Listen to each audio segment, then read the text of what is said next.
श्री गणेशाय नमः। आज हम सुनने जा रहे हैं अनंत चतुर्दशी व्रत की कथा।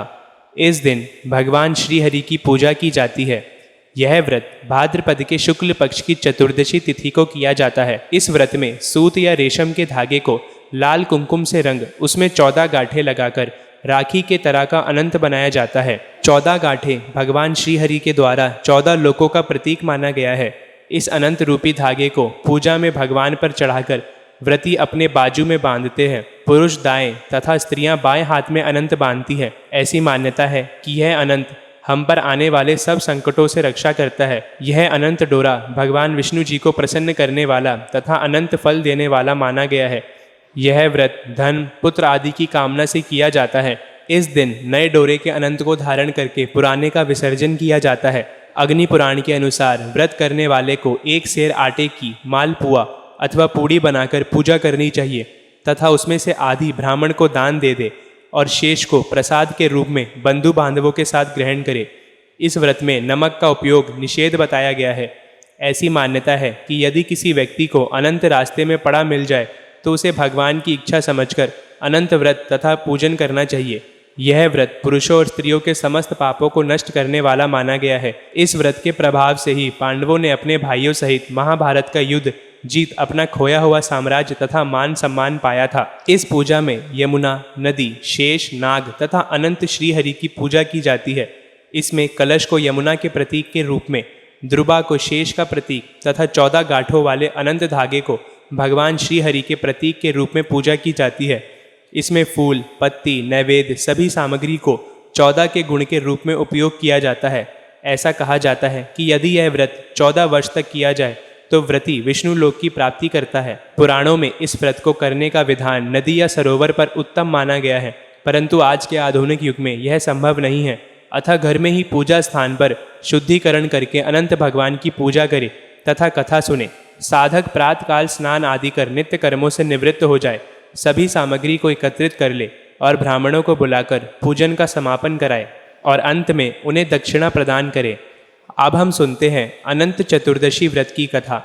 एक बार महाराज युधिष्ठिर ने राजसूय यज्ञ किया। उस समय यज्ञ मंडप का निर्माण सुंदर तो था ही, अद्भुत भी था। वह यज्ञ मंडप इतना मनोरम था कि जल व थल की भिन्नता प्रतीत ही नहीं होती थी। जल में स्थल तथा स्थल में जल की भ्रांति प्रतीत होती थी। बहुत सावधानी करने पर भी बहुत से व्यक्ति उस अद्भुत मंडप में धोखा खा चुके थे। एक बार दुर्योधन भी उस यज्ञ मंडप में आया और एक तालाब को स्थल समझ उसमें गिर गया। तब वहां लोगों ने उसका काफ़ी उपहास किया। इससे दुर्योधन चिढ़ गया।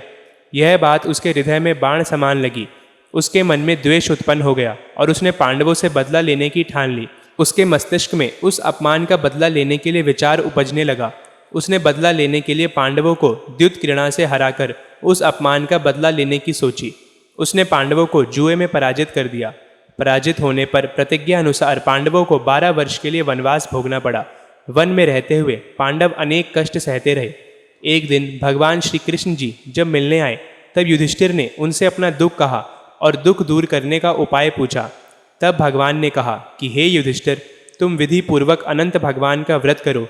इससे तुम्हारा सारा संकट दूर हो जाएगा और तुम्हारा खोया हुआ राज्य पुनः प्राप्त हो जाएगा। भगवान श्री कृष्ण ने उन्हें एक अनंत चतुर्दशी की कथा सुनाई। प्राचीन काल में सुमंत नाम का एक नेक तपस्वी ब्राह्मण था। उसकी पत्नी का नाम दीक्षा था। उसकी एक परम सुंदरी, धर्मपरायण तथा ज्योतिर्मय कन्या थी जिसका नाम सुशीला था। सुशीला जब बड़ी हुई तो उसकी माता दीक्षा की मृत्यु हो गई। पत्नी के मरने के बाद सुमंत ने कर्कशा नामक स्त्री से दूसरा विवाह कर लिया। सुशीला का विवाह ब्राह्मण सुमंत ने कौंडिन्य ऋषि के साथ कर दिया। विदाई में कुछ देने की बात पर कर्कशा ने दामाद को कुछ ईंटें और पत्थरों के टुकड़े बांधकर दे दिए। कौंडिन्य ऋषि ने दुखी हो अपने पत्नी को लेकर अपने आश्रम की ओर चल दिए, परंतु रास्ते में ही रात हो गई। वे नदी तट पर संध्या करने लगे। सुशीला ने देखा वहां पर बहुत सी स्त्रियां सुंदर वस्त्र धारण कर किसी देवता की पूजा कर रही थी। सुशीला के पूछने पर उन्होंने विधि पूर्वक अनंत व्रत की महत्ता बताई। सुशीला ने वही उस व्रत का अनुष्ठान किया और 14 गांठों वाला डोरा हाथ में बांधकर ऋषि कौंडिन्य के पास आ गई। कौंडिन्य जी ने सुशीला से डोरे के बारे में पूछा तो उसने सारी बात बता दी। उन्होंने डोरे को तोड़कर अग्नि में डाल दिया। इससे भगवान अनंत जी का अपमान हुआ। परिणामत ऋषि कौंडिन्य दुखी रहने लगे। उनकी सारी संपत्ति नष्ट हो गई। इस दरिद्रता का उन्होंने अपनी पत्नी से कारण पूछा तो सुशीला ने अनंत भगवान का डोरा जलाने की बात कही। पश्चाताप करते हुए ऋषि कौंडिन्य अनंत डोरे की प्राप्ति के लिए वन में चले गए। वन में कई दिनों तक भटकते भटकते निराश होकर एक दिन भूमि पर गिर पड़े। तब अनंत भगवान प्रकट होकर बोले, हे कौंडिन्य, तुमने मेरा तिरस्कार किया था, उसी से तुम्हें इतना कष्ट भोगना पड़ा। तुम दुखी हुए, अब तुमने पश्चाताप किया है, मैं तुमसे प्रसन्न हूँ। अब तुम घर जाकर विधि पूर्वक अनंत व्रत करो।